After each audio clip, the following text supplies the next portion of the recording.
कि आज मैंने एक संत का अपमान कर दिया। अहो मया नीच मनार्य वत्कृतम, अहो मैंने आज इतना नीच कर्म भला कर कैसे दिया।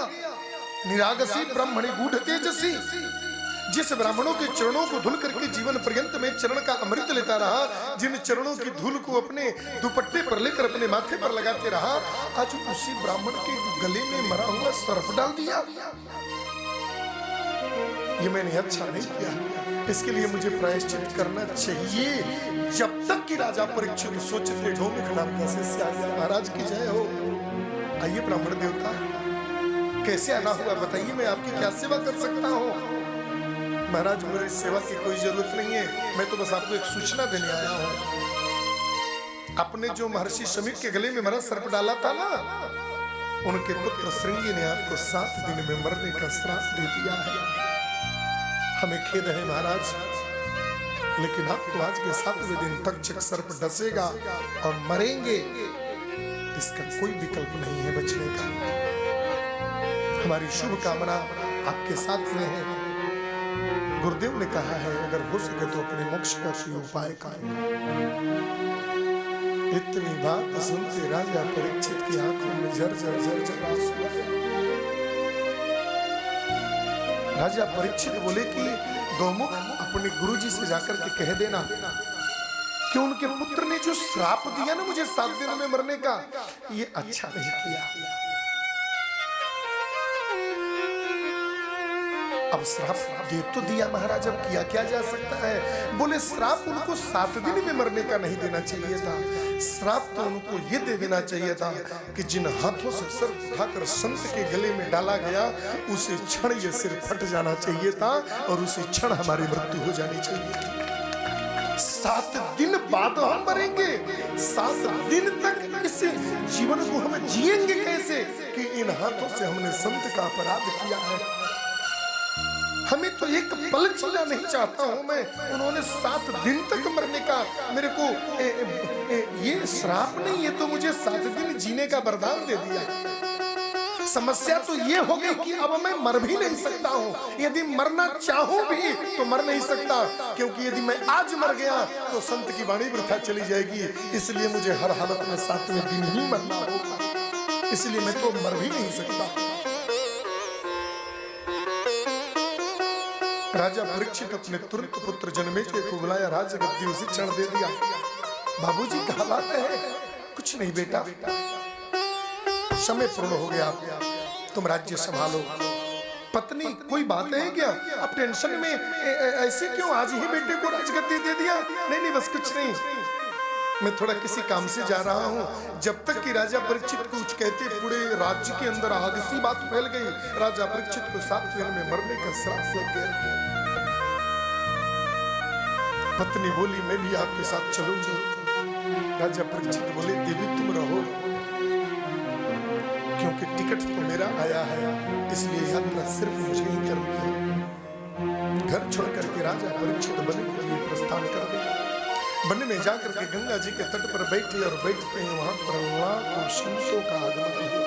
भागवत के में लिखा अत्रि वशिष्ठ वन शरद्वाज अरिष्टनेमि भृगुरंगिराश्च कि पारासरो गाति तु सोऽसो राम उतत्तबाले ब्रह्मदोत्तबा मेधाति धीर्दैवलष्टिजिष्णु भरद्वाजो गौतमः पीपलादो मैत्रेय और वह कवशः कुंभयोनिर्द्वीपायनो भगवान नारदश्च।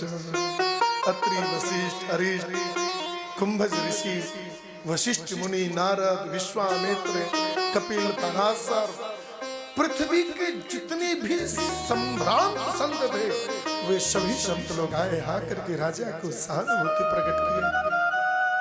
बहुत खेद की बात है महाराज, आपको मरने का श्राप लग गया। बहुत दुख की बात है महाराज, आपको मरने का श्राप लग गया। सूत जी महाराज कहते हैं कि सब संतों ने सहानुभूति प्रकट किया, लेकिन किसी भी संत ने यह नहीं बताया कि 7 दिन में मरने वाले व्यक्ति को करना क्या चाहिए। राजा परीक्षित सबके चरणों में सिर झुकाकर प्रणाम किए। बोले मुझे मरने का श्राप नहीं मिला है, मुझे तो श्राप के बदले में मुझे तो आज वरदान मिल गया है। वरदान मिल गया? बोले हाँ, आज ये श्राप न मिला होता महाराज तो जिन ऋषियों के दर्शन के लिए स्वयं नारायण को नर बनना पड़ता है और जंगल जंगल भ्रमण करके जिन संतों के चरणों में मत्था राम को टेकना पड़ा, आज वही संत बिन बुलाए मेरे दरवाजे पर चले आए। इससे बड़ा मेरे जीवन का सद्भाग्य क्या हो सकता है? मुझे श्राप नहीं दिया संत ने, मुझे तो वरदान दे दिया। और लोगों को मोक्ष प्राप्त करने के लिए त्रिवेणी संगम तक जाना पड़ता है। आज त्रिवेणी संगम तीर्थराज प्रयाग चलकर मेरे दरवाजे तक आ गए, ये मुझे वरदान प्राप्त हुआ है। क्योंकि मुद मंगल में संत समाज, मुद मंगल में संत समाज, मुद मंगल में संत समाज, जो जग जंगम तीरथ राजू, जो जग जंगम तीरथ राजू, जो जग जंगम तीरथ राजू, मुद मंगल में संत समाज, मुद मंगल में संत समाज। राम भगति जहाँ सुर सरिधाना, राम भगति जहाँ सुर सरिधाना,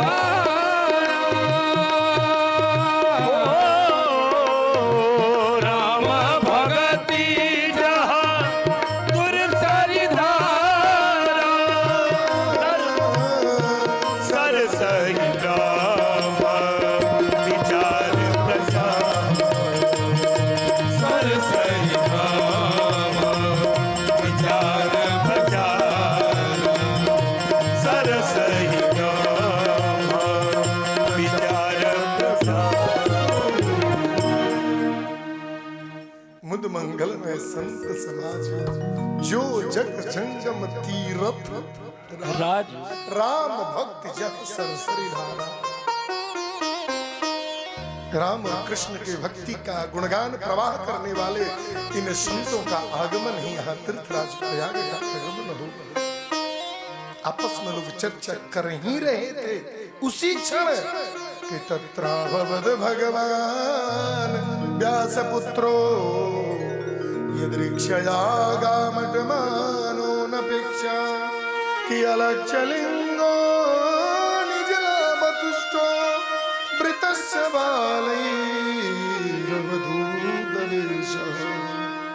तत्राभवद भगवान व्यास पुत्र, उसी समय भगवान वेदव्यास जी के पुत्र श्री सुखदेव जी महाराज का उसी सभा में आगमन हुआ। बोलिए सुखदेव जी महाराज की जय हो।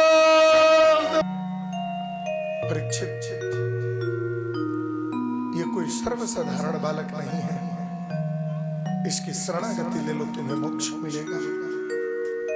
इतनी बात कहते हैं राजा परीक्षित धड़ाम से सुखदेव के चरणों में गिर गए और गिर करके बड़ी सुंदर बात कहते हैं कि ये शासन स्मरणात् पुंसा सद्यः सुद्योति वै गृहा किं पुनर्दर्शन स्पर्शम पाद शौचासना दिवी।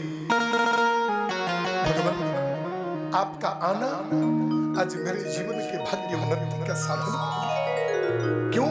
क्योंकि आप जैसे संत का स्मरण करने मात्र से ऐसा संस्मरणात् पुंसा, आप जैसे संत का व्यक्ति सुबह स्मरण मात्र कर ले तो उसको तो मानस सरोवर स्नान करने का पुण्य मिल जाता है, उसे समस्त तीर्थों का पुण्य मिल जाता है।